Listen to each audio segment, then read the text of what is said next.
चर्चा के लिए भारतीय जनता पार्टी से जफर नकवी हमारे साथ जुड़ रहे हैं, कांग्रेस से मोहम्मद आसिफ हमारे साथ हैं, समाजवादी पार्टी से कपीश श्रीवास्तव जुड़ रहे हैं, राजनीतिक विश्लेषक आशीष कुमार हमारे साथ हैं। आप सभी का बहुत बहुत स्वागत है। विशाल जी, खलबली मची हुई है भानुमति के कुनबे में, जिसमें हर आदमी को प्रधानमंत्री बनना।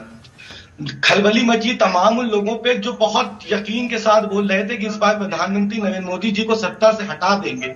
खलबली मची तमाम उन लोगों की उन नैतिक सोचों पे जिन्होंने लगातार हर घर से प्रधानमंत्री तैयार था, हर पार्टी से तैयार था, लेकिन एनडीए का घटक दल जो भी था, पहले भी गठबंधन में था, अब भी है, और उसने सर्वमान्य नेता आदरणीय नरेंद्र मोदी जी को ही चुना है। जो इस प्रकार के सूत्रों के हवाले से खबरें चल रही थी, कुछ लोग तो सूत्रों के हवाले से राहुल गांधी को प्रधानमंत्री बनाए दे रहे थे, कोई अखिलेश को बनाए दे रहा था। हालत यह थी कि जिसके पास एक सांसद था वो भी प्रधानमंत्री बन रहा था, लेकिन यकीनी तौर पर भारत के लोगों ने पुनः प्रधानमंत्री नरेंद्र मोदी जी के कुशल नेतृत्व पे यकीन रखा, और एनडीए का जो कुशल नेतृत्व है वो भी नरेंद्र मोदी जी के ही शासनकाल के अधीन एनडीए चल रहा था, और उसी एनडीए के सर्वमान्य नेता आदरणीय नरेंद्र मोदी जी तीसरी बार शपथ लेने जा रहे हैं। अब इनको तकलीफ यह है कि भारतीय जनता पार्टी के सांसदों ने नहीं चुना। कम से कम थोड़ा सा तो मेयार अपना बढ़ाइए सोच का। इसी 2014 के सांसदों से लेकर 2019 के सांसदों ने पहले भी प्रधानमंत्री नरेंद्र मोदी जी को ही अपना नेता चुना था, और इसी नेता चुने हुए नेता ने देश का सुशासन किया था। 14 में भी, 19 में भी और 24 में भी तीसरी बार प्रधानमंत्री नरेंद्र मोदी। अरे वो तो प्रक्रिया कह रहे हैं कि ये तो नॉर्मल प्रक्रिया है, इस प्रक्रिया का तो कम से कम पालन कर लेते। वो तो ये कह रहे हैं एनडीए का चुना ना, वैसे ही बीजेपी वाले भी चुन लेते, उन्हें मौका देते।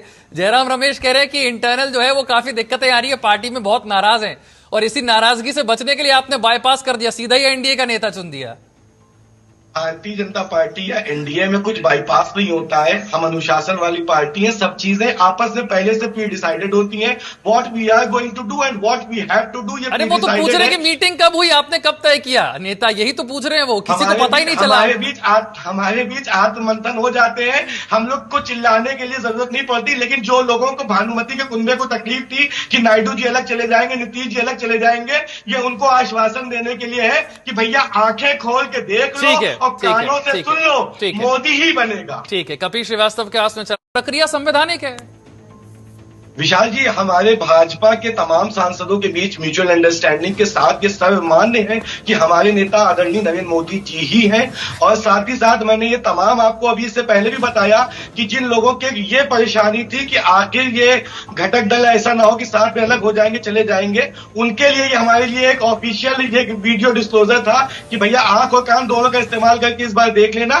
बाकी लिखित जो पत्रावली है सांसदों के द्वारा चुना हुआ नेता आदरणीय नरेंद्र मोदी है, इसमें किसी प्रकार का कोई। अरे सर, कहाँ है वो लेटर, कहाँ है वो लेटर, साइन कहाँ है वो सब? चलिए विशाल जी, हम आपको जल्दी से इसको ट्वीट करने की कोशिश करेंगे कि आप तक वो व्यक्तिगत तौर पे वो भी पहुंच जाए। नहीं, मुझ तक व्यक्तिगत तौर पर पहुंचने की जरूरत नहीं है, आपकी पार्टी के हैंडल से ट्वीट हो जाएगा, तब भी लोगों को पता चल जाएगा। ऐसी कोई दिक्कत थोड़ी है। आपकी पार्टी का तो सोशल मीडिया काफी एक्टिव है, वो आपकी ही पार्टी उसे ट्वीट कर देती है।